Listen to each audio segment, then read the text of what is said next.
Asahi is transported to another world without any special powers and struggles to survive. However, everything changes when his sister, Maya, ends up in the same world and reveals her incredible strength that can defeat enemies in just one strike. From then on, Asahi continues his journey with Maya, trying to grow stronger while dealing with both admiration and frustration toward his overly protective sister. That day, the village was in chaos. Everything was on fire, and people were running everywhere, trying to save themselves. The village had been attacked by 3 ogre brothers.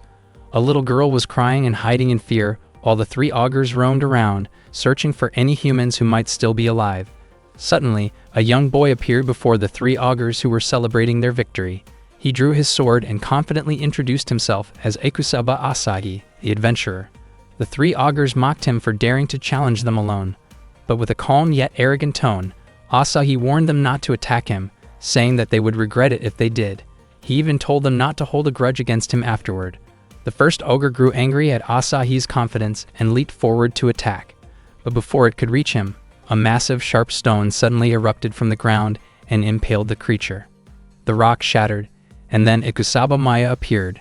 She pulled the stone out of the ogre's body, leaped into the air, and released a powerful explosion toward the other 2. One of the ogres was instantly destroyed, and the remaining one froze in terror at the sight of Maya standing before it. Back in the real world, Asahi had actually died while saving a young girl from a traffic accident. He realized that his body had moved on instinct to push her out of the way, but he didn't survive.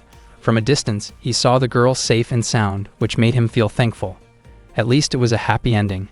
Even in that moment, he found himself thinking about the upcoming release of Armored Core, which he never got to play. He wondered whether the afterlife had video games too. Then his thoughts drifted to his friends and family, especially his older sister Maya. He started to imagine how she would react when she learned he was gone. Just then, a bright light appeared in front of him and began to pull him in. The light transported him to another world, a place that looked just like something out of a role-playing game. Asahi kept walking, amazed by everything around him, until he accidentally bumped into a man. He quickly apologized, and the man kindly told him to be careful.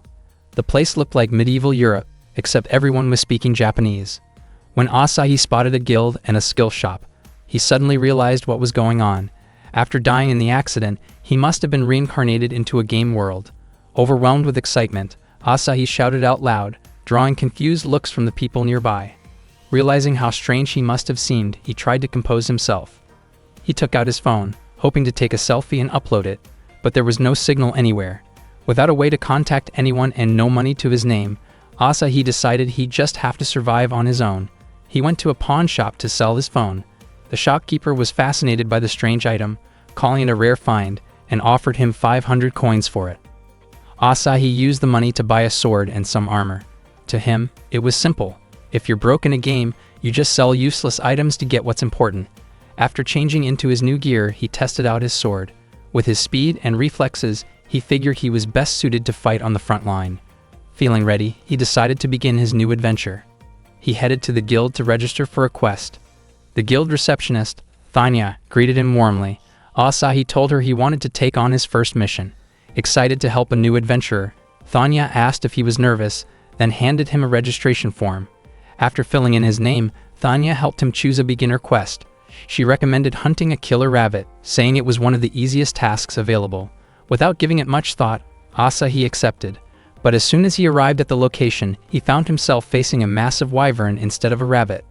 The creature roared and unleashed a wave of fire, forcing Asahi to run for his life. He couldn't believe it. The quest difficulty was way too high for a beginner. He started to think maybe the game system was bugged. Dodging blast after blast, he tried to calm himself down and think of a plan. When he checked his status, he saw that his only available skill at level 1 was Throw Rock. Looking further, he was shocked to discover that he was classified as a non-playable character. A blast from the wyvern knocked him off his feet. With no other option left, Asahi grabbed a rock and threw it in desperation, but his throw barely reached the target. The wyvern drew closer, flames burning in its throat. In panic, Asahi shouted for his sister, calling out Maya's name. In an instant, Maya appeared beside him, asking if he had called her. Seeing her brother alive made her smile with relief. The wyvern attacked again, hurling another wave of fire, but Maya's body effortlessly floated into the air, dodging the flames. She could feel something incredible within herself. Her body felt light, her mind clear, and her power immense. She was certain she had the strength to protect her little brother. With a single strike, Maya defeated the enormous wyvern. Asahi stood there, stunned, watching the creature crumble in just one hit. He couldn't believe what he had just seen. Still catching his breath, Asahi asked how Maya managed to come to this world. Maybe it was some kind of illusion, or maybe anything was possible in a world like this. Maya hugged him tightly, saying how much she had missed him. She gently touched his face and held him close, making sure he was really there, that it was truly her younger brother standing before her. Asahi smiled, realizing without a doubt that the woman embracing him was indeed his real sister, the one who always loved and protected him more than anyone else. Maya described the other world as fascinating, and Asahi asked again why she had also come long into it. Maya explained that Asahi's real body was still in a coma at the hospital after the accident. She had been deeply worried because he wouldn't wake up, often murmuring about another world in his sleep, sometimes even smiling happily. That made her form a hypothesis, that Asahi's soul had gone to another world. Because of that, she had tried to follow him there, even if it meant hurting herself to make it happen. Asahi then asked if that meant he was still alive in the real world. Maya reassured him that his consciousness hadn't returned yet, which made Asahi feel relieved knowing that he was still alive. Still, he was puzzled about why Maya was so strong in this world. Maya smiled and said that it was simply the strength of an older sister who deeply loved her little brother. She then shook Asahi's hand warmly. Asahi told her that his time in this world had already served its purpose, and that he wanted them both to return to the real one. Unfortunately, Maya admitted she didn't know how to go back. That made Asahi panic. He couldn't believe Maya had followed him into another world without even knowing the way home. But for Maya, nothing was more important than Asahi's safety. She felt excited and determined to live strongly beside him in that strange new world. Soon after, Maya defeated the third ogre that had destroyed the village, taking it down with overwhelming strength. She couldn't forgive the creature for harming innocent villagers, and even more so because those ogres had mocked Asahi, calling him Shorty. To her, that insult made them deserving of punishment. Maya grew frustrated when she noticed a small cut on Asahi's right cheek. She felt guilty for allowing his smooth skin to get hurt. She offered to heal him with an elixir, though normally such potions were reserved for fighting final bosses. Asahi told her it wasn't necessary, that such a small wound could heal easily. Maya teased him playfully, suggesting that maybe he wanted her to lick it better. Asahi quickly clarified that wasn't what he meant, but Maya seemed amused and didn't take it seriously. The villagers nearby watched the scene between them curiously. The townspeople were grateful that their village was finally safe. A little girl named Anae told everyone that Asahi was the one who defeated all three augurs. The villagers cheered and called Asahi a hero. Asahi was confused as to why Maya's accomplishment was being credited to him, but Maya seemed proud to hear her beloved younger brother being praised. The villagers quickly gathered around Asahi to thank him. Deep down, Asahi knew the real hero was his sister, not him. Later, Thanya congratulated Asahi for his promotion as an adventurer.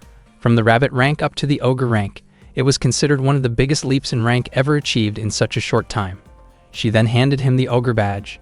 Thanya explained that this badge worked like an identification card issued by the capital, meaning it couldn't be sold or given to others. Asahi assured her he would never do that. After all, it was the first time he had ever been praised so sincerely. Thanya also reminded him that falsifying one's rank was strictly forbidden.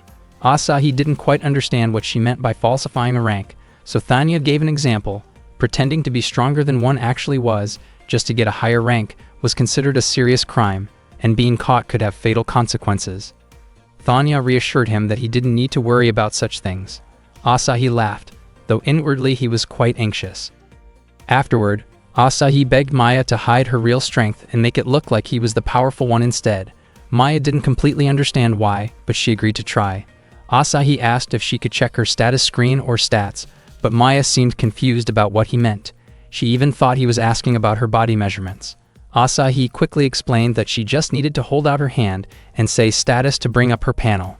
But when they tried it, no information appeared on the screen. The display was strange, its color distorted, and Asahi wondered if her power was simply too great for the system to measure.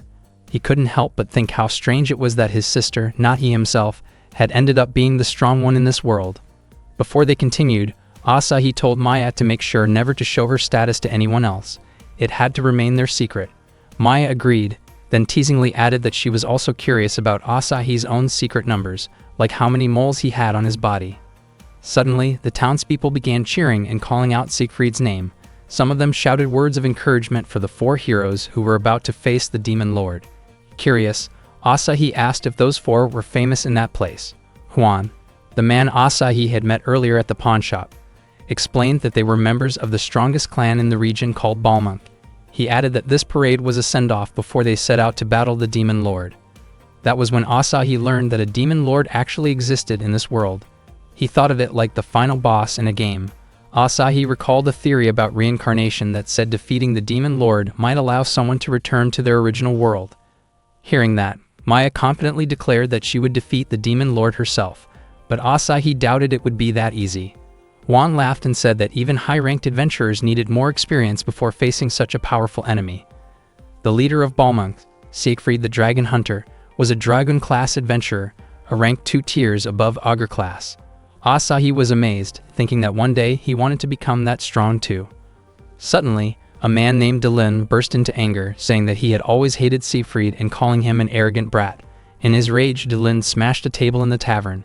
The atmosphere turned tense as no one dared to stop him now that Siegfried was gone. Although Delin had been demoted from his previous rank, he was still a former ogre-class adventurer, and aside from Asahi, no one else there had that level of power.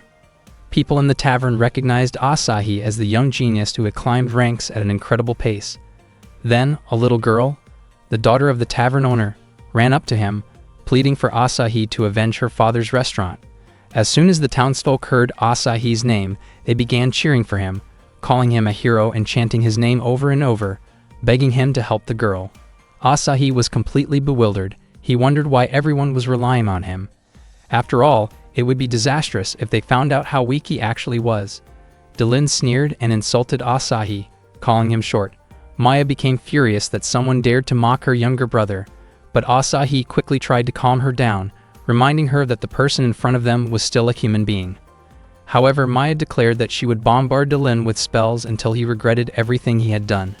Delin scoffed and challenged them to attack him if they dared. At that moment, Asahi whispered something to Maya, and she nodded, promising to grant whatever request he might have later. Delin grew irritated, feeling mocked as they whispered in front of him. Asahi then taunted Delin, calling him a drunk and saying it was embarrassing that someone like him had been surpassed by a much younger Siegfried. He even asked if Delin had become a coward. His confident teasing enraged Delin even more, pushing him over the edge. Delin charged toward Asahi, but before he could reach him, the ground in front of him suddenly split open. Terrified, Delin fell to his knees, begging for forgiveness before fleeing in panic. The entire crowd erupted in cheers, praising Asahi for his incredible feat. In reality, the plan had worked perfectly, thanks to Maya's discreet magic. Asahi was amazed that it actually succeeded. He had managed to appear strong, drive Delin away, and avoid hurting anyone. He thought to himself that this was the perfect happy ending. But Maya reminded him of something important, his promise. She smiled mischievously and leaned closer, saying that he owed her whatever she wanted. When she seemed ready to kiss him, Asahi panicked and ran away as fast as he could, while Maya kept shouting after him to keep his promise. Asahi had recently been summoned to another world, and at that moment, he was hunting slimes. As a beginner adventurer, he managed to defeat a single slime with one swing of his sword. It might have looked a bit embarrassing, but in the end, he was able to take it down easily and earn a single point. His older sister, Maya, however, was on a completely different level. She wiped out every slime in sight with a single burst of fire. If their strength were compared, Asahi's would be about 1 to Maya's 100,000. Even so, Maya praised Asahi for managing to defeat one slime on his own and rewarded him with a gentle kiss on the cheek. Meanwhile, Balmung was powerless against Kilmeria. Siegfried was stunned. After all, their group had once fought and defeated a dragon. He asked who Kilmeria really was. Kilmeria replied that she was someone far stronger than any dragon. Annoyed, Siegfried lunged forward to strike her, but in an instant, Kilmeria's power overwhelmed him, shattering his sword effortlessly. Bored by how easily every opponent fell to her, Kilmeria began to wonder where she might find a fighter strong enough to entertain her. As Maya walked beside Asahi, she suddenly sneezed. Asahi guessed she might have caught a cold, since she always dressed so lightly. Taking off his vest, he gently draped it over her shoulders, but Maya teasingly asked him to warm her up with his body instead. Without hesitation, she leaped toward him and hugged him tightly. The next morning, Asahi left his room at the inn. He had made up his mind not to keep relying on Maya for everything. He wanted to take on a quest that he could complete by himself. Maya, on the other hand, was overjoyed just to be able to stay by her brother's side, following him even into another world and spending every moment together, from morning till night. She believed Asahi must have felt the same way. Later, Maya noticed how quiet the room next to hers was, the one Asahi was staying in. When she checked, Asahi was nowhere to be found. The only thing left behind was a small note saying that he had stepped out for a bit. Touching his bed, she found it still warm, meaning he hadn't gone far. At first, she thought about where Asahi might have gone, but instead she ended up lying on his bed and breathing in his familiar scent from the blanket. Asahi, meanwhile, had gone to the guild to find a quest suitable for someone at his level as an ogre-class adventurer. Thanya suggested 2 options: hunting a troll, which was rated difficulty level 15, moderate, or retrieving a wyvern egg, which was difficulty level 18, high. To Asahi, both sounded impossible to handle alone.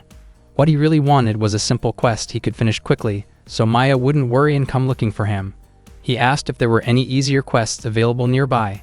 Thanya explained that those were typically jobs for beginner classes like rabbits or goblins.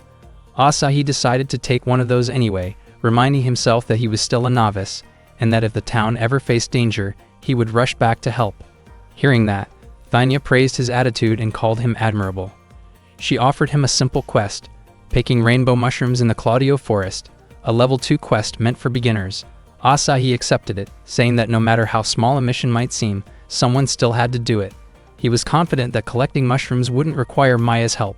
His goal was to complete the quest quickly, earn some experience points, and pay for his stay at the inn. Once he reached Claudio Forest, Asahi easily gathered plenty of rainbow mushrooms. He found it strange that no other adventurers were around, considering how simple the task was. Suddenly, he noticed a sign warning about bears in the area. He figured bears would be rare here, but moments later, a massive bear appeared right in front of him. Asahi ran as fast as he could while the giant bear chased him down. Determined to handle it on his own, without relying on Maya, he threw the mushrooms at the bear, but the creature simply ate them. Just then, a magical explosion struck the bear, blasting it away, and sending Asahi flying through the air until he landed against someone's chest. Judging by the powerful magic and the soft impact, Asahi thought the person who saved him was Maya. Flustered, he quickly apologized for needing her help again, admitting that he just couldn't seem to manage without her. But the person he was holding wasn't Maya, it was Kilmeria. Kilmeria laughed, amused that Asahi had called her his big sister. Realizing his mistake, Asahi quickly stepped back and apologized. Kilmeria told him that being called an older sister didn't sound too bad. In fact, it gave her a strange flutter in her chest. Asahi explained that he had simply mistaken her for someone else and sincerely thanked her for saving him. Suddenly, more bears surrounded them. Panic started to set in, but Kilmeria calmly told him to relax, saying that even though there were many, they were all weak compared to her. As the bears charged, Kilmeria lifted Asahi and tossed him into the air. At that moment, she unleashed her magic, wiping out every single bear in an instant. By the time Asahi landed, Kilmeria caught him effortlessly in her arms. Amazed, Asahi told her she was incredible. Kilmeria smiled and explained that she had been testing her power by hunting bears, and that, as it turned out, Asahi had made a surprisingly good lure. Suddenly, a giant bear-like monster emerged from a crack in the ground, furious after seeing its subordinates defeated by Kilmeria. Asahi was stunned to see the massive bear wearing clothes and speaking in human language. Kilmeria had already guessed that the guardian of the Claudio Forest would appear if she hunted too many of the bears.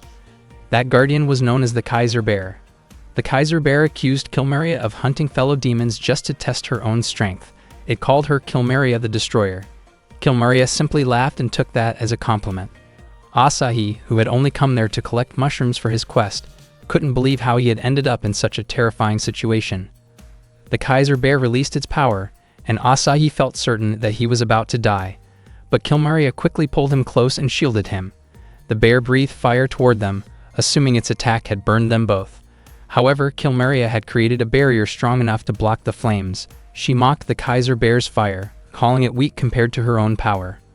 Asahi realized Kilmeria had saved him again. Kilmeria said she had to protect her little brother since Asahi had called her big sister. She then unleashed her own flames, an enormous blaze known as Crimson Blaze. The explosion was so powerful that it instantly burned the Kaiser Bear to nothing. Kilmaria had hoped the Great Bear would give her a satisfying fight, but it was defeated in a single blow like all her previous opponents. Feeling bored, she sighed in disappointment. Asahi was shocked by her overwhelming power. He thought Kilmaria's strength might even rival Maya's, or perhaps surpass it. Kilmaria asked if Asahi was hurt, but he said he was fine. Curious, he asked who she really was and whether she was one of the demons people often talked about. Kilmaria told him that she was the leader of the Demon King's army, one of the 6 demon generals known as Kilmaria the Destroyer. Asahi was startled, but Kilmaria assured him that she had no reason to harm the weak. That made Asahi wonder if demons weren't necessarily hostile toward humans after all, especially since Kilmaria had saved him twice already. She laughed and said there was no way a big sister would ever attack her little brother. Then she asked if he knew of an adventurer named Ikusaba Asahi, explaining that his appearance at the guild had been like a comet. His name was well known among adventurers. She said even the 3 Augur brothers and a wyvern had been defeated by him in a single strike. Kilmaria was convinced that Asahi was the hero of this generation and admitted she wanted to fight him someday. Asahi realized she might actually be far more unpredictable than any enemy he had faced before. He decided it was best to quietly slip away, but as he tried to escape, his adventurer badge fell to the ground. Kilmaria picked it up, read his name engraved on it, and immediately took back her earlier remark about him being weak. She said appearances could indeed be deceiving. Meanwhile, Maya suddenly felt a strong sense of unease about Asahi. Asahi ran for his life as Kilmaria chased after him, calling out and asking why he was running away.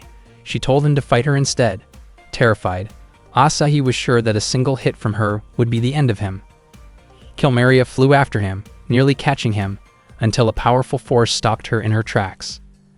At that moment, Asahi rushed forward and accidentally collided with Maya. The familiar scent confirmed it for him. It was definitely her. Maya asked if Asahi was alright and what he meant when he said this time. She wondered if there had been someone else besides her. Asahi awkwardly tried to explain that it was just a misunderstanding. Kilmaria approached and asked if that earlier attack had been Maya's doing, accusing her of interrupting the duel she was about to have with Asahi. Maya said she had sensed Asahi was in danger and hurried over, realizing her instinct had been correct. She believed Kilmaria's behavior toward Asahi had been inappropriate, saying that Kilmaria's revealing outfit left no other explanation. Maya admitted that Asahi was cute and said she understood why Kilmaria might be drawn to him, though her words left Asahi completely confused. Kilmaria said she only wanted a proper battle with Asahi, but Maya misunderstood and accused her of having indecent intentions. Kilmaria grew annoyed, saying Maya had no right to call anyone indecent when her own outfit was just as revealing. Maya confidently replied that Asahi liked her outfit, which made Asahi flustered and protest immediately. Kilmaria ignored the argument, saying she didn't care who Maya was. What mattered was that she had interrupted Kilmaria's challenge. She then launched an attack. Maya reacted swiftly and blocked it. Their powers clashed, causing a massive shockwave that almost sent Asahi flying. The power between Maya and Kilmaria seemed evenly matched, and it was clear that their battle wouldn't end with just one strike. Kilmaria realized that Asahi's reputation had spread thanks to Maya's achievements, and she felt glad that the fight wouldn't be over too quickly. She then charged at Maya again, while Maya called her a strange woman. The two continued to clash fiercely, unleashing such immense power that stones and trees around them were shattered. Asahi was convinced that their strength was beyond reason. After a while, Maya managed to knock Kilmaria down. Kilmaria admitted that Maya's strength was overwhelming and said she wasn't sure whether she could win if the battle continued. Getting back on her feet, Kilmaria summoned her fiery power called Fearful Flare. Asahi started to worry about Maya, but Maya quickly unleashed her storm power. She successfully blocked the Fearful Flare, sending Kilmaria crashing to the ground. Kilmaria couldn't believe she had been defeated. She asked for Maya's name, and Maya introduced herself as Ikusaba Maya. At that moment, Kilmaria realized that Maya was actually Asahi's older sister. She then told Maya to finish her off, but Asahi suddenly stopped her. Maya asked if Asahi wanted to land the final hit himself to earn more experience points. Asahi replied that he wasn't that cruel. He reminded Maya that Kilmaria had saved him twice from monsters, and that even though Kilmaria was the leader of a demon army, she wasn't an evil person. Maya was surprised that Asahi would let Kilmaria go, considering she had once tried to take advantage of him. Asahi pointed out that Maya was the one who clung to him every day, but Maya insisted that it was simply normal physical contact between family members. Asahi continued defending Kilmaria, which made Kilmaria ask if he was pitying her. Asahi then told her that older sisters should sometimes listen to their younger brothers. After that, he invited Maya to head home. Maya asked which one of them, Kilmaria or Asahi, had been mistaken about the other. But Asahi quickly changed the subject, saying he would cook dinner for them. Maya happily said that she would enjoy anything her brother made. Asahi then mentioned that he planned to cook mushrooms for dinner. Kilmaria commented that the two of them were quite an interesting pair of siblings. Asahi explained to Maya who Kilmaria really was.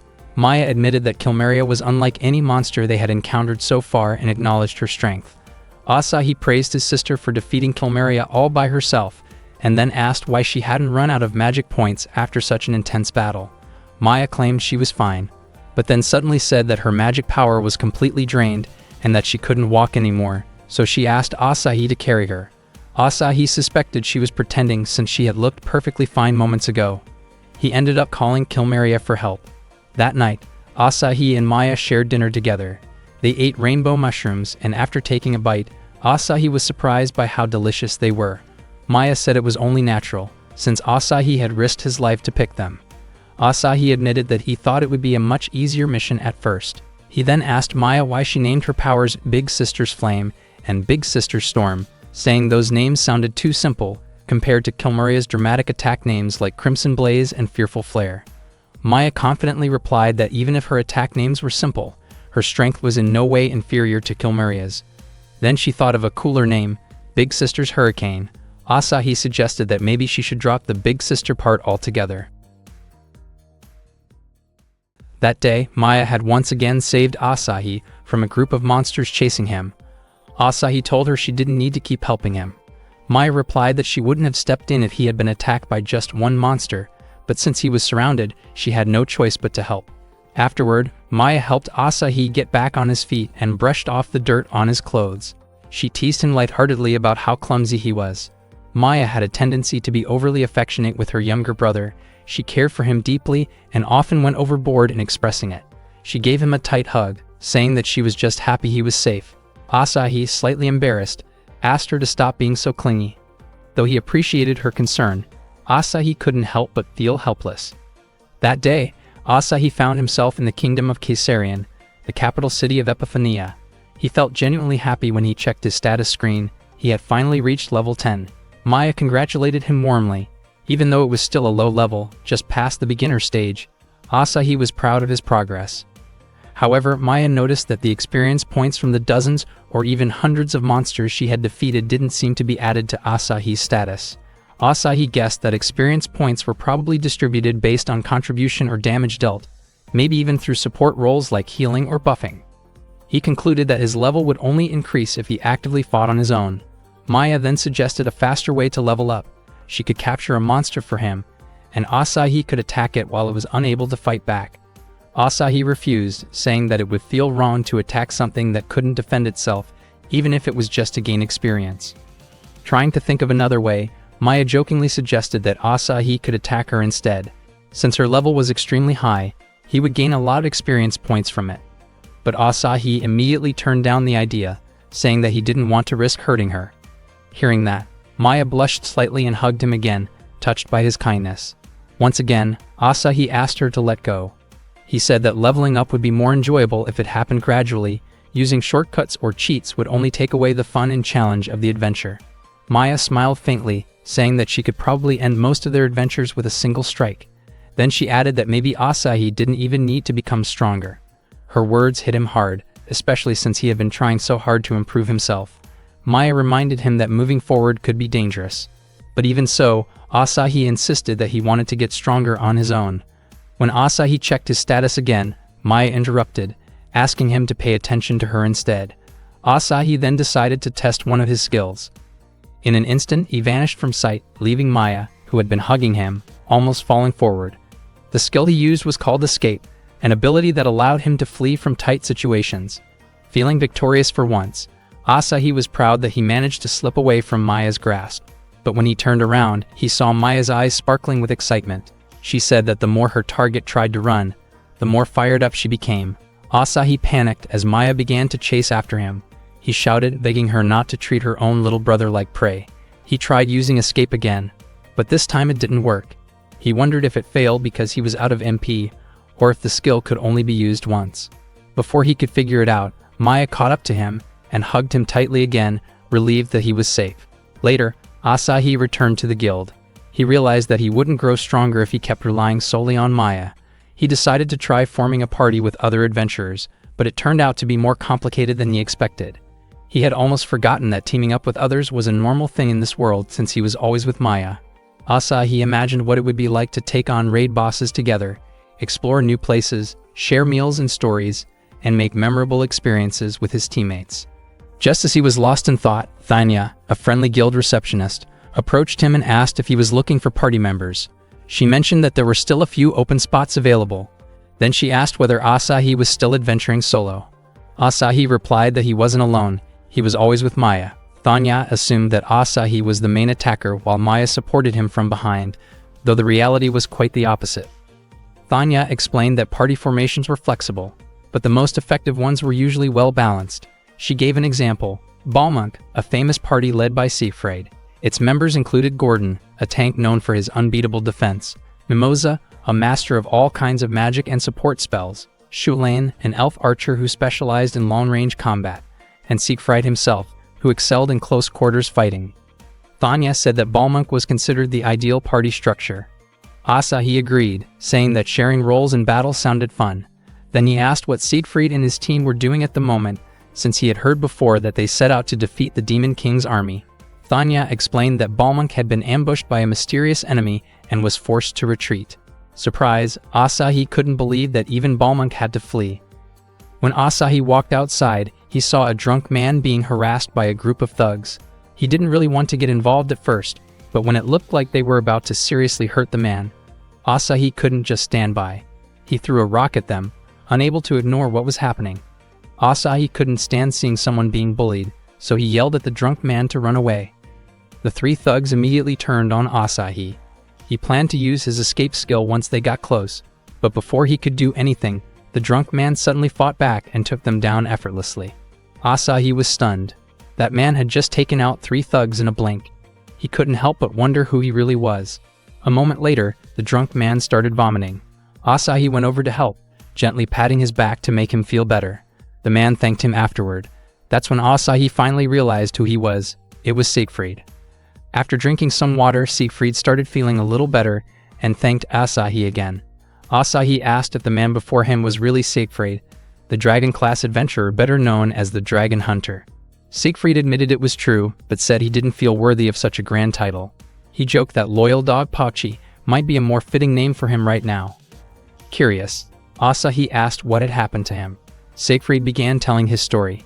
He explained that he and the members of Balmunk had gone on a mission to defeat a demon army, but it ended in complete failure. They only faced one demon, yet its strength was overwhelming.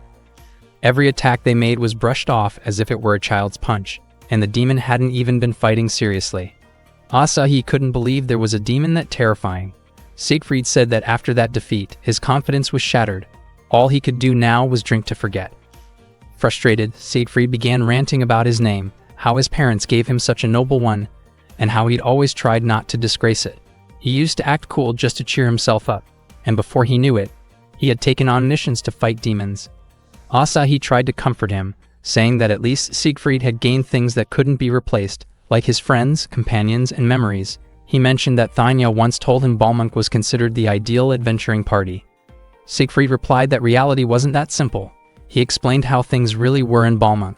Mimosa loved to party and spent the clan's money at host clubs. Shulain, being over 150 years old, constantly scolded him with an air of superiority. Gordon was extremely shy and refused to talk. Siegfried had never even seen his face. Siegfried told Asahi not to dream too much about party life. It wasn't as glorious as it seemed. Still, he admitted that after Balmunk disbanded following their defeat, he actually felt a bit relieved. Traveling solo suited him better. Asahi then asked if teamwork in a party was important, about how protecting and being protected by others might be the key to surviving. Siegfried said that maybe that was true. Asahi then said his goodbye. Siegfried smiled a little and admitted that once upon a time, he used to think like Asahi, just wanting to help whoever was in trouble right in front of him. Back at the guild, Asahi decided to apply to join a party. Thanya quickly approached him, saying it was perfect timing because there was an emergency mission, a group of wyverns was attacking a village outside the city. Since all the high-ranked adventurers were away, she begged Asahi to take the job, especially since he had experience fighting wyverns before. Asahi said he needed to return to the inn first to get ready, but Thanya told him there was no time and that she would escort him straight to the location. She pushed him into the horse carriage, and once they arrived, the carriage immediately left. There Asahi suddenly found himself face to face with 3 wyverns. Unfortunately, he had no escape options and no speed skills available. Panic set in as one of the wyverns lunged at him, but before it could strike, a powerful force obliterated all of them in an instant. That power came from Kilmeria. She greeted Asahi, teasingly calling him the unlucky young man. Asahi recognized her and said her name. Kilmeria smirked and teased him again, asking why he didn't call her big sister. Asahi thanked her for saving him once more. Kilmeria replied that he was just too weak, so of course she had to help. Asahi muttered that it wasn't that he was weak, it was just that Kilmeria and Maya were way too strong. Curious, he asked why Kilmeria was there. Maybe she was testing her powers against monsters again? But Kilmeria said she had actually come to return his adventurer badge. Asahi suddenly remembered he had dropped it earlier and thanked her sincerely. Just as Kilmeria was about to explain her real reason for being there, a few more wyverns appeared. Before she could act, Maya shouted out her attack, calling it Thunder Big Sister, and in an instant all the wyverns were wiped out. It turned out that Kilmeria's real intention was to have a rematch with Maya. Unfortunately, Maya completely ignored her. She was far more worried about Asahi's condition, calling him reckless for taking down a wyvern on his own without her.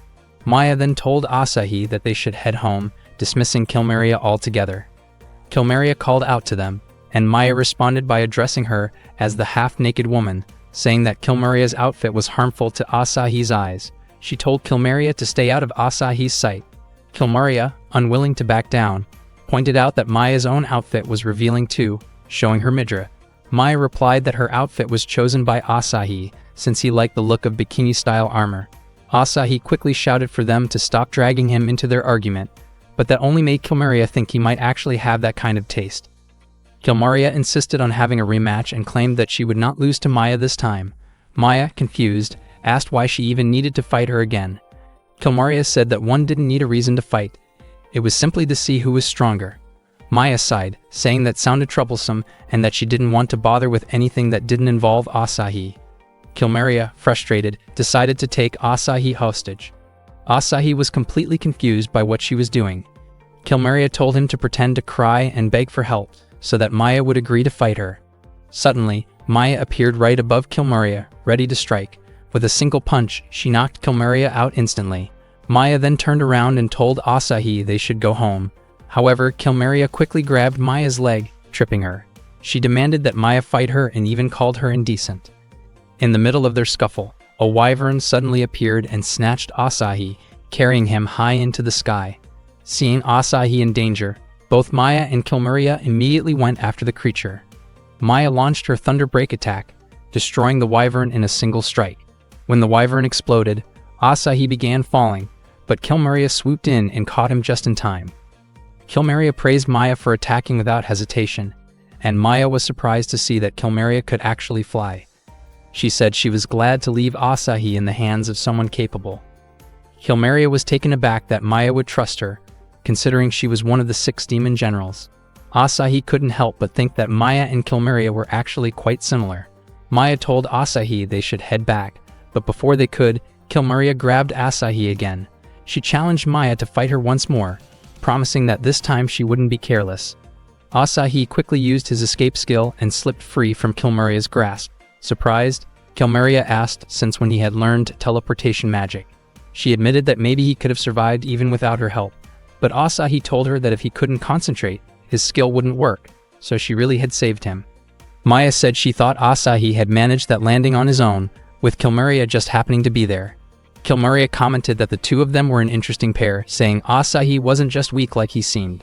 Maya proudly added that Asahi wasn't only adorable, but also improving day by day. Kilmeria decided to end things there, saying she would take her leave for the day. Asahi looked at Maya's face, prompting her to ask if something was on it. Asahi simply thought to himself that all he really needed was Maya. Maya was deeply moved by his words. She hugged him tightly, saying that she also only needed him, and that she wanted them to always be together. However, what Asahi actually meant was that he needed her in his adventuring party. Unfortunately, Maya misunderstood and thought he was talking about a celebration. Maya happily said that they would have a party that night, just the two of them, and cheerfully added that she wouldn't let Asahi sleep at all. That night, Thanya told Asahi about a house that used to be built by Lord Midnight for his servant. The house was located in a noble residential area of the Caesarian kingdom, but ever since it had been left unoccupied, people often heard strange noises and screams in the middle of the night. A creepy rumor spread that the house was haunted by an evil spirit called a wraith. When Asahi came to the guild, Thanya noticed his expression and guessed that he had probably run out of money for his inn again. Her guess was right. Asahi asked for a well-paying mission. Thanya asked if he had been staying at the inn with his sister ever since they arrived in the city. Asahi said he really wanted to have his own base, since having a base was very important in any MMO, massively multiplayer online game. Thanya then recommended a mission that might suit him. It was a request from the nobles, and the reward was a house, though it definitely wouldn't be an easy job. Thanya asked if he was sure he wanted to take on such a difficult mission. Asahi confidently said he would accept it, but his expression changed when he realized the task was to exorcise a ghost. He looked terrified. Thanya told him not to worry. With the incredible power he currently possessed, it should be an easy mission for him. Later, Asahi returned to the inn and told Maya about the ghost exorcising mission. He said Thanya was probably just exaggerating, thinking that the so-called ghost was an outdated rumor, but Maya reminded him that they were in another world, and encountering something supernatural here wouldn't be strange at all.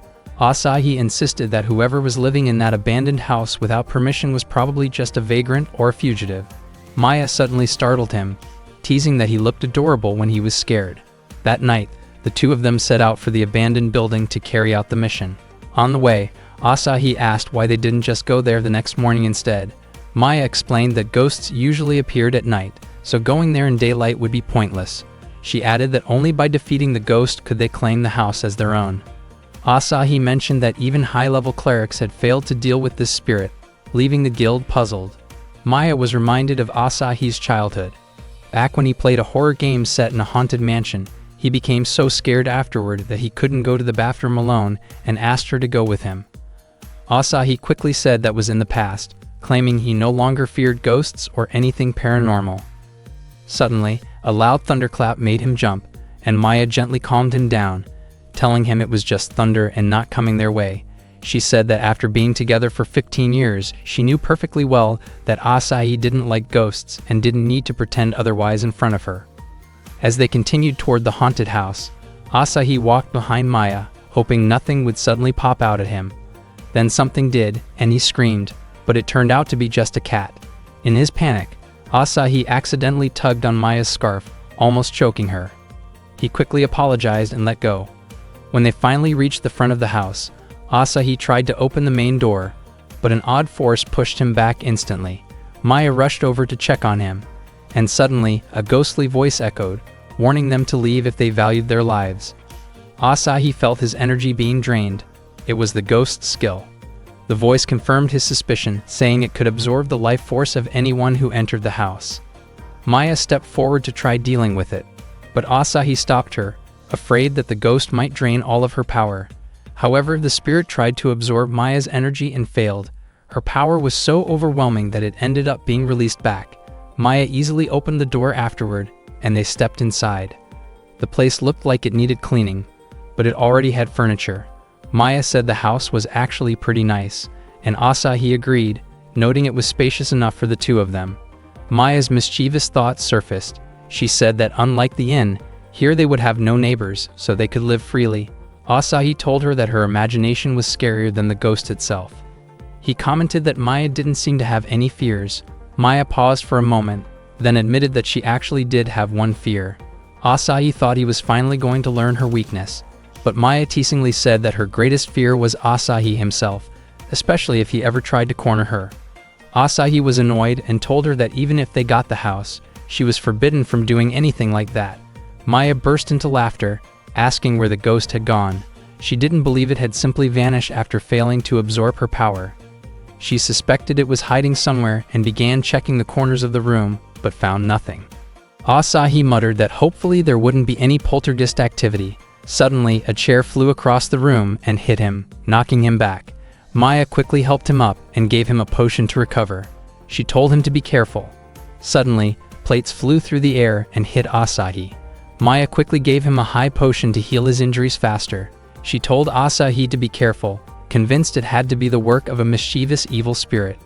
A cat-headed doll suddenly moved on its own and slammed into Asahi, and Maya hurried to give him a last elixir. But Asahi said she was overreacting for something that barely caused any damage. Maya replied that she was just extremely worried about him. Because she was so protective, she had bought way too many potions, which explained why her money kept disappearing so fast. She then shouted at the evil spirit, demanding that it stop attacking from the shadows and show its real form. The spirit laughed, revealed itself, and announced that it would face her directly. Asahi was shocked when the spirit appeared and instinctively grabbed onto Maya out of fear. Maya became excited and teased Asahi for being flustered, gently squeezing his head and refusing to let go. The evil spirit, who introduced himself as Malvicanth, launched an attack at both of them. Maya blocked it instantly, surprising Malvicanth, who couldn't believe she had stopped his magic with nothing but her voice. Maya was angry because he had frightened Asahi, and she declared that Malvicanth deserved severe punishment for that. She began preparing to unleash her power to send Malvicanth away for good, but Asahi quickly reminded her not to destroy the house in the process. He was worried that if they fought seriously, the entire building would explode, and he'd end up drowning in debt and forced to take illegal work to pay it off. Malvicanth could feel just how overwhelming Maya's power was. She was strong enough to rival one of the 6 demon generals who guarded the underworld. Realizing he couldn't win in a direct fight, Malvicanth decided to take control of Maya's body instead. Maya tried to resist and push him out, but it was no use. Malvicanth managed to enter her body and completely took over. Using Maya's overwhelming strength, he laughed triumphantly, thrilled to have gained control of the strongest vessel he could imagine. Asahi realized how dangerous the situation had become. If Maya's power fell into the hands of an enemy, it could wipe out the entire village, maybe even threaten the world itself. He needed a plan fast. When Maya, now controlled by Malvicanth, turned her gaze toward him, Asahi used his escape skill to run away, but he only teleported a short distance. Seeing this, Maya simply smiled and walked toward him. Asahi tried thinking of other options. Teleport to the entrance, jump to the second floor, anything. But nothing seemed workable. Maya continued walking closer. He couldn't use escape again, so he convinced himself to stand his ground. He also couldn't just leave Maya like this. He stood up and shouted Maya's name, hoping she would recognize him as her younger brother and break free from the possession. He called out again with everything he had. At that moment, Kilmaria opened the door and stepped inside. She said she had been looking for Asahi and Maya, but froze when she saw the tense atmosphere between them. She wondered if they were in the middle of a sibling fight. Asahi rushed to her, hoping she might be able to help. He quickly explained what had happened to Maya. Kilmaria was surprised it had come to this, but commented that, in her eyes, it was actually impressive, though Asahi strongly disagreed. Kilmaria called Maya pathetic for allowing a weak wraith to possess her body despite being her rival. Asahi wondered if Malvicanth would be upset at being called weak. Kilmaria said Maya's resolve must have been shaky and declared she would snap her out of it with a strong blow. She prepared to attack, but Asahi lunged forward to stop her, worried it would destroy the house. Kilmaria didn't understand why Asahi was suddenly tackling her like that, but he desperately asked her not to start a full power fight indoors. She agreed, then calmly asked Asahi to let go. Realizing he had bumped into her in a very awkward way, Asahi backed away immediately and apologized, explaining that it was completely unintentional. Kilmaria, flustered but still composed, teased him for being overly bold, though she understood it had happened by accident. Before they could say anything else, Maya's aura suddenly grew even stronger. Kilmaria noted that Malvicanth was more capable than she expected, considering he was using so much of Maya's power. She then challenged him directly. Kilmaria placed a wooden staff on the ground between them.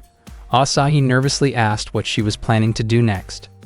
Kilmaria explained that she and Maya were about to settle things with an arm wrestling match. Asahi wondered why Kilmaria chose something like that.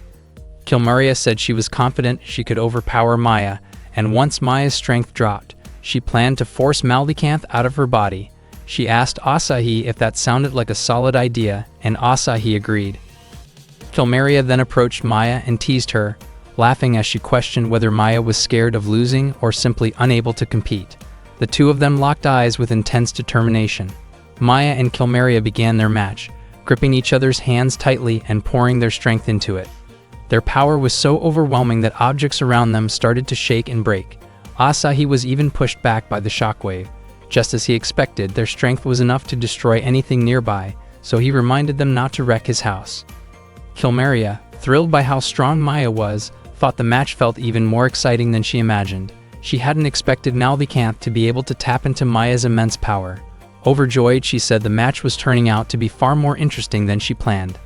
The two unleashed their full strength, and the force blew apart the wooden barrel they were using as a base. To Asahi, this no longer resembled a normal arm wrestling match. He asked who the winner was, then saw Kilmeria lying on the floor completely worn out, while Maya was still standing. Asahi was startled when he noticed how intense Maya's expression looked.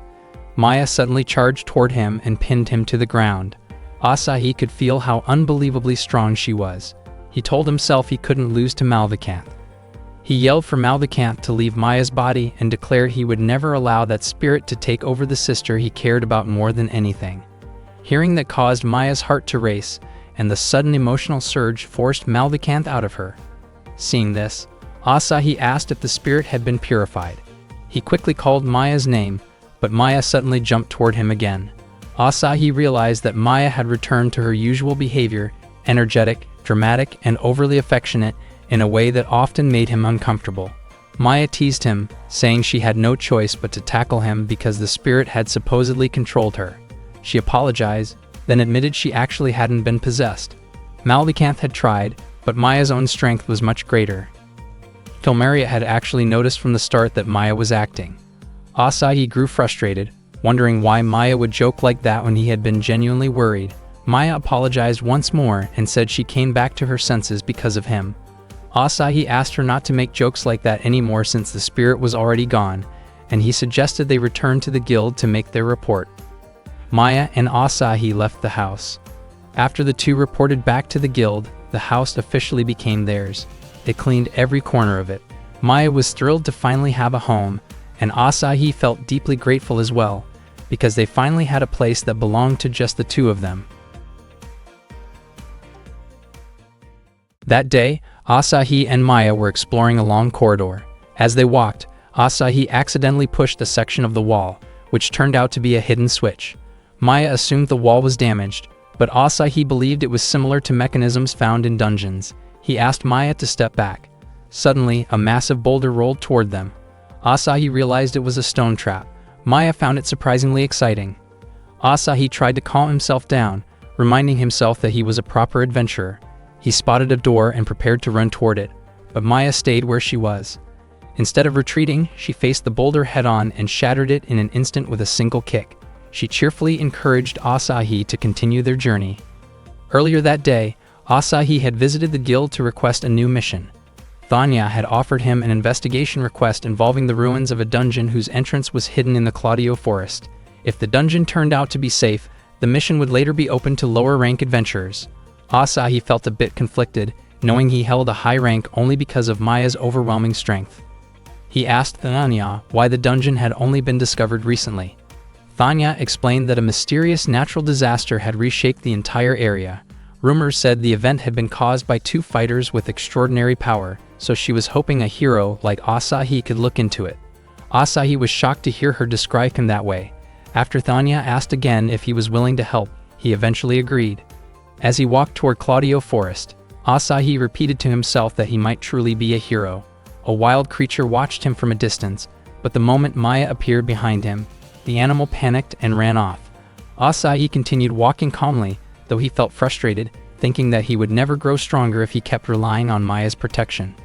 He finally reached the dungeon entrance and convinced himself that someone with his rank should be able to handle the mission alone. But Maya suddenly appeared behind him and wondered what mission he had taken, surprised that he had left her behind. With that, the two of them entered the dungeon together. Maya asked whether ghosts appeared in dungeons the same way they did at home the previous night. Asahi admitted it was technically possible. She then asked whether he was scared. Asahi refused to let himself sound childish, reminding her that he was an adventurer at augur class. Maya startled him by holding up an animal skull she found on the ground, causing him to jump in fear.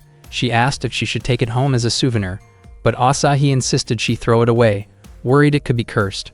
Maya then asked what a dungeon actually was. Asahi explained that a dungeon was a closed-off labyrinth filled with monsters and traps designed to keep intruders out. He added that many believed dungeons were remnants of ancient civilizations, and that a labyrinth ruler typically waited at the deepest level. For him, the thrill of exploring one carried a kind of fantasy charm. Maya didn't fully understand his excitement, but she was happy to see him enjoy the experience. Asahi told Maya to stay close and not get separated. He explained that the standard method for navigating a dungeon was to keep one's left hand on the wall until reaching an important point. The moment he placed his hand on one side of the wall, arrows suddenly shot toward him, but Maya swiftly destroyed them. Asahi identified it as a trap. Maya asked if he was alright, and after deciding the path was too dangerous, Asahi asked her to let him take the lead. But as he stepped forward, his hand accidentally pressed a floor switch that opened a pit beneath Maya. She nearly fell into a chamber filled with sharp metal spikes, but she caught herself and jumped back up effortlessly. Asahi felt that the way she moved was far beyond normal human technique. They continued walking hand in hand until they found a door. Once they stepped inside, the air suddenly grew much colder. Maya sensed something approaching, and she was right. A group of skeletal knights, guardians of the dungeon, emerged from the shadows. She prepared to take them down, but Asahi grabbed her reflexively to stop her. The two of them lost their balance and fell, with Asahi landing on top of her. He quickly apologized, and Maya grew flustered in a way that suggested she had misunderstood the moment. Asahi reminded her that using powerful magic inside a fragile dungeon could cause the structure to collapse. Since Maya could not use her magic safely, Asahi resorted to his stone-throwing skill. However, the skeletal knights possessed a deflecting ability and knocked the stone right back at him. Maya swiftly caught and crushed the stone before leaping forward and delivering a powerful kick that reduced the knights to harmless fragments. Asahi realized once again that even without magic, Maya's strength was tremendous. Maya encouraged him to continue deeper into the dungeon. They eventually reached the innermost chamber, but no dungeon ruler was present. Asahi wondered if this mission would end without a boss battle. Suddenly, 3 bear cubs appeared. Asahi recognized them as the children of the Kaiser bear that Kilmeria had once defeated. One cub jumped into Asahi's lap and affectionately licked him. Asahi grew worried that if the dungeon was open to other adventurers, the cubs would be in danger. Maya asked what Asahi planned to do. He concluded that the dungeon was unstable and likely to collapse eventually. Because of that, he recommended that it should remain closed. Maya agreed, and the two of them prepared to return. They finally returned to the forest and took in the fresh air. Asahi felt that the adventure they had just gone through was pretty thrilling. Maya then wondered if Asahi understood the psychological effect of crossing a suspension bridge together. She had heard that when a man and a woman face danger side by side, they become more likely to develop romantic feelings. She even implied that the dungeon they had explored was the perfect setting for that kind of atmosphere. Maya moved closer, hoping to create a moment with him, but Asahi felt uncomfortable and politely asked her to give him some space. He grew frustrated and wished Maya would stop treating him like a little kid. Maya wondered if Asahi wanted to distance himself from her, but Asahi clarified that this was not his intention at all. He was simply hungry and wanted to head home. Understanding this, Maya left right away to prepare food. Right after she left, Asahi suddenly found himself surrounded by wild animals. Thankfully, with his escape skill, he managed to sprint out of the forest as fast as he could. Just as he caught his breath, a girl called out to him and asked for directions, and tried to convince him to come with her. Something about her behavior felt suspicious, so he used his escape skill again to avoid her. Asahi questioned whether she was really an ordinary resident and wondered if she intended to challenge him. Since Maya wasn't by his side and he didn't have enough MP left to use escape again, he prepared himself to face her with whatever strength he had. The girl laughed, impressed that Asahi had sensed something unusual about her. Her manner of speaking felt strangely familiar to him, and he soon realized who she was. He guessed that the girl was actually Kilmeria. The girl laughed again and admitted that she really was Kilmeria. Asahi was confused by how different she looked and asked about her missing horns. Kilmeria explained that she was using perception-blocking magic. With a snap of her fingers, she shifted between her disguise and her true form before returning to the appearance of an ordinary village girl. She adjusted others' perception so they would see her only as a harmless traveler. Asahi found the technique impressive. Kilmaria then asked if her disguised form matched the type of girl Asahi liked, insisting that she looked cute that way. Asahi compared it to creating a second character on a sub-account, then asked why she had come to the city in disguise. Kilmaria said she simply wanted to observe human life and asked Asahi to show her around town. Asahi hesitated, wondering if guiding a high-ranking demon around the city could be considered betrayal. Unfortunately for him, Kilmaria said she could practically read his thoughts. When Asahi asked her not to do that, she clarified that she didn't actually have mind-reading powers. She was simply fascinated by humans after meeting Asahi and Maya and wanted to understand their world better. She wondered if that curiosity was unacceptable. Asahi told her he believed he could trust her, which made her genuinely happy. They walked through the city together. Asahi admitted he didn't really know many interesting places.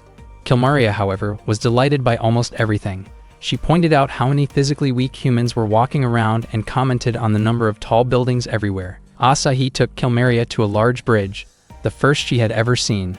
She was eager to cross it and remarked that humans were so easily troubled, since they needed bridges just to cross rivers. Later, Asahi guided her to a tall tower where she admired the impressive scenery.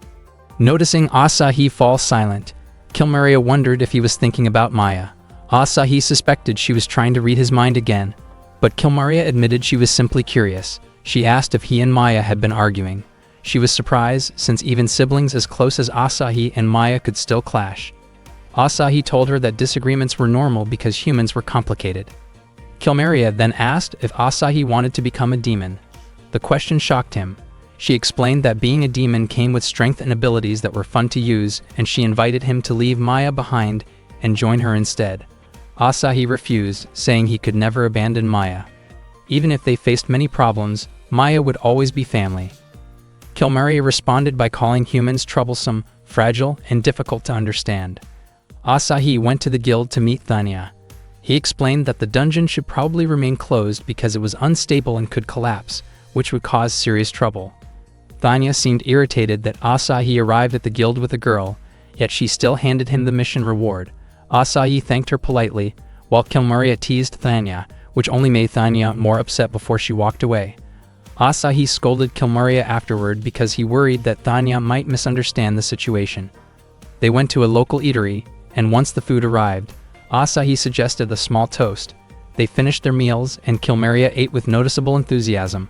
Asahi couldn't help thinking that if people realized a high-ranking member of the demon army was sitting there, adventurers from the entire guild might rush in to confront her, and he wouldn't even know whose side to take.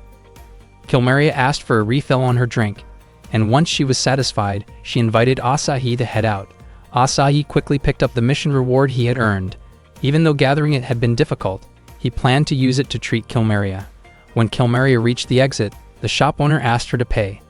Not understanding the concept of money, she seemed confused. Asahi suddenly realized she lacked basic human world knowledge. Kilmaria almost escalated the situation with the shop owner out of frustration, but Asahi stepped in just in time and assured the owner that he would cover everything. On their way home, Kilmaria complained that the shop owner had been rude for asking her for compensation. Asahi explained gently that when someone stayed in a person's home, they followed the household's way of doing things, and when someone stayed in the human world, they followed human rules. Kilmaria accepted this, while Asahi privately wondered why all the women around him always acted so boldly. Kilmaria said humans were troublesome, and then laughed when she noticed how cute Asahi looked when he was annoyed. They suddenly ran into Siegfried, who asked if Asahi was on a date. He introduced himself to Kilmaria and reached out to shake her hand. The moment their hands met, Siegfried sensed an overwhelming and unsettling aura from her. Shocked, he asked Asahi who she really was. Asahi insisted she was just a friend. Siegfried, growing pale and dizzy, excused himself and hurried away. Asahi hoped Siegfried would feel better soon, while Kilmaria immediately hugged Asahi and urged him to drink more with her back at his home. When they reached Asahi's house, Kilmaria remarked that it looked clean. She suggested that they surprise Maya with their appearance, and Asahi followed her idea. Asahi opened the door and greeted Maya. Maya welcomed him back and mentioned that she had prepared dinner. However, she was startled when she noticed he had returned with a girl. Kilmaria claimed she was dating Asahi and introduced herself as Maria. Without hesitation, Maya tapped Kilmaria with a broom in a scolding manner. Asahi's surprise said Maya was being too harsh. Maya asked why Kilmaria was pretending. Asahi realized that Maya had already seen through her disguise, explaining that even though Kilmaria had changed her appearance, her unusual aura could still be sensed. Kilmaria acknowledged Maya's sharp perception, saying Maya had broken through her perception-blocking spell with ease. Kilmaria became irritated that Maya had scolded a guest like that, while Maya challenged her again, though neither acted violently. Asahi quickly stepped between them and reminded them that fighting inside the house could damage their home. He encouraged them to get along. Maya agreed, since it was what Asahi wanted. She then asked where he had been all this time, because she had already cooked and waited for him. The dinner Maya prepared looked delicious, but Asahi was still full from his earlier meal with Kilmaria. When Maya noticed him hesitating, she wondered if he didn't feel like eating.